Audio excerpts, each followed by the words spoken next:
Oh, god damn it. Shit. Ah, fuck.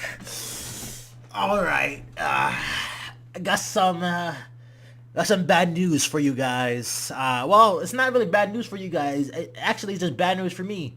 So basically, I already recorded this goddamn chapter review. It was about a 20-minute long video, and I didn't even record my goddamn audio, so that video is completely fucked. So here I am recording it once again. Alright, let's just get ready for this to talk about the exact same thing I already talked about 5 minutes ago. Not 5 minutes ago, but 20 minutes ago, but you guys get what I'm saying. Alright, so which part of the chapter should we talk about first? You know, fuck it, guys. Let's just start from the beginning. Let's just talk about Ochako. Guys, basically, when this chapter, we just seen a little bit more of Ochako's backstory. We've already seen the backstory, which talks about she wants to be a hero because her mother and her father works a lot. We got to see some of this in this chapter. But what we've seen some more in this chapter is about her backstory is we didn't really see a lot about her admiration towards heroes before in her backstory. The first time we seen it in the sports festival. But this chapter, we fully see her as a little kid looking at heroes, looking at the crowd that is impressed by the heroes. Some of that. Also her thinking about how hard Deku fights to be a hero. Then she comes with the conclusion that when a hero is in pain, who protects them? That I take it as that is why she, takes the chance to hop onto Deku and to protect him because she wants to be there for Deku. It's just more about her having a crush on Deku. It's just more about that. It's just more about him being a hero and always pushing himself to the limit. And not really anyone being able to really help him to the same point which Deku helps other people. So I like that about this chapter. I like this about Ochako and her character development. I remember last chapter or a few chapters before that, I was getting onto Ochako's case about her having feelings about Deku, but not having the how do I say it, balls or enough courage to actually, tell Deku that she likes him.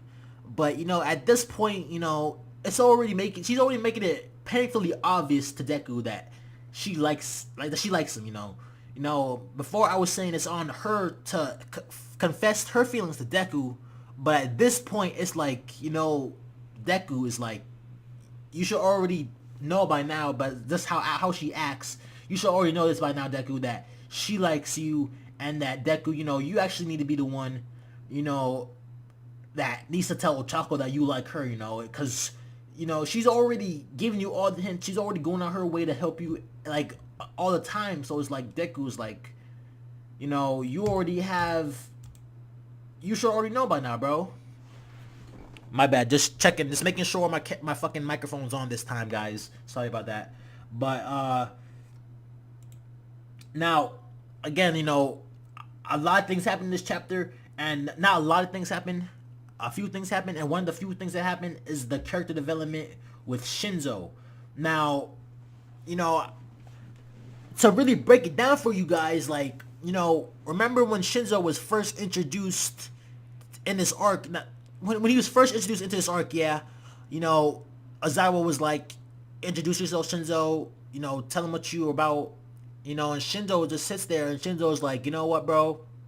He tells the whole class B and class A, that, you know what? I'm not here to make friends. I don't like you guys. You guys are just obstacles in my way. I just want to be, I just want to beat you guys so I can just hurry up and be a hero already. Now, if you're sitting there, majority of the people are going to look at Shinso as a dickhead. If they're not going to look at him as a dickhead, they're going to at least be like thinking in their heads that this guy Shinso is not a friendly guy. He's not a really, he's not really just a nice guy overall. That's what your first impressions about Shinso is going to be. But I like in this chapter that we're delving deeper into his personality and who he is as a character, and that, you know, what he first shown when he's first introduced into this arc is not actually how he is. You know, because he introduced himself as a kind of like a dickhead in a way, but the things that he's saying in this chapter is just really heartwarming, and it really just shows that Shinso is just a nice guy overall, guys. Like, you know, he kind of comes off as a dickhead, but he's actually is a really nice guy. Now, the reason why I'm saying this is, you know, just because this is the thing he says. I'm going to read out what he says in this chapter. He says, all right, he says, you were born with an ideal quirk, and I lost to you at the sports festival. That made me excited. Now, let me just pause right there, guys. Just off that line, you can already tell that Shinso is not a hating ass nigga, you know. Shinso's not gonna lose one time and it's gonna be hating for the entire series. Be like, oh, that nigga Deku beat me because he's so talented. Oh, fuck that guy Deku. You know, that's not how Shinso is, you know. Shinso's like, you know what? You know, I lost fair and square, but guess what, guys? I'm not done. I'm not done just because I lost this one time. I'm coming back stronger than I was before. You know, just that line just shows you how his character is. You know, he's not a sore loser. He's always ready to just because he lost one time. You know, it doesn't make him scared to try again. You know, matter of fact, that made him excited. You know, to continue on to what he says it makes me excited to show you that I'm different than I was before. You know, that means he's really intent on becoming stronger. You know. Also, he says, I want to become a splendid hero, excited that I could fight you again, and use my quirk for other people's sakes. You know, I really like that, how he says he wants to use his quirk for other people's sakes. I really like how he's excited to fight Deku, you know, because he's excited to fight Deku, because remember how he said earlier that he's not interested in making friends. Now, from this line, I can tell that when he said earlier was a complete bullshit, because from this line alone, I can just see that if Midoriya, I can't say fucking Midoriya right, so I'm just gonna call him Deku. So if Deku came up to Shinso and was like, Deku was like, Shinso, let's play some P4, let's play some PS4 right now. Is Shinso going to be like, no? Shinso's going to be like, you know what, let's play some PS4 right now, you know? He's going to be like, hell yeah. So I feel like Shinso wouldn't, in fact, be friends with Midoriya, with Deku, if he was in class 1A. So Shinso was just talking bullshit earlier because, you know, Shinso knows that he wants to fuck with Deku, because Deku is a savage, you know? Shinso's a savage, so you already know. So another contrast to show the character development with Shinso is, you know, it goes back to last chapter where Monoma came up to Shinso and was like, Shinso, you know, how did you know what did you want to say the first time you fought Deku in the sports festival? How did you know what to say to make him talk, you know? Shinso was like, you know what, I didn't really know anything about Deku back then, you know, so I was just like, I'm gonna make fun of his classmates and hope to get a reaction off that, you know. But this time around, Shinso was thinking to himself, okay, what can I say to make Deku say something so I can brainwash him and make him not go fucking berserk? You know, Shinso thinks to himself, and he's thinking all those things to himself, like I just read before. He's thinking that he's excited to fight Deku again. He's excited to show that he's changed, he's gotten stronger. And, you know, he just comes to the conclusion that, you know what, I know what I'm going to say. I'm just going to say, let's fight again, bro.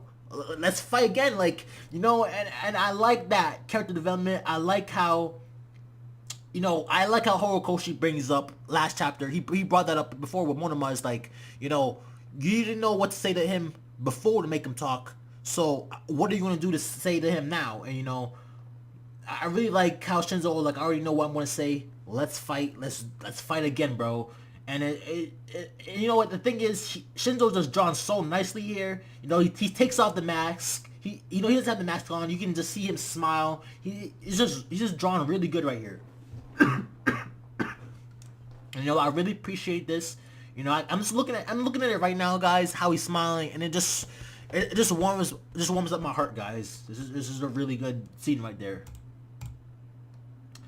And Deku's like, yeah. And then he falls into a vision. And now look. Now he's talking to one of his predecessors right now. And now, the one thing I don't understand about this is, out of all the predecessors he could be talking to right now, why specifically is he talking to this bald guy? Now, if I was to assume which predecessor he would have a close relationship to, I would assume that it would be Non-Shimura or the First Holder himself. But for some reason, this guy is talking to him right now. Which, my guess is, this guy's talking to Midoriya right now. I guess it could be possible because the quirk Deku is using right now, it could be possible that it is this guy's quirk. That's why he's talking to him. But it's crazy right now. But, when I first recorded this video, I mostly talked about this vision. That's what I mostly talked about when I first recorded it. But it's funny now that I recorded again, and instead of mostly talking about the visions that Deku's having, I mostly talked about Shinso, and I mostly talked about Ochako. And you know what? I think I prefer that better, because I think I'm just going to make an extra video just talking about this guy and what the possibilities of One for All could possibly be. But for this time, I'm going to call it an end for this chapter, guys. Thanks for watching. Like, comment, and subscribe. Johnny God, out.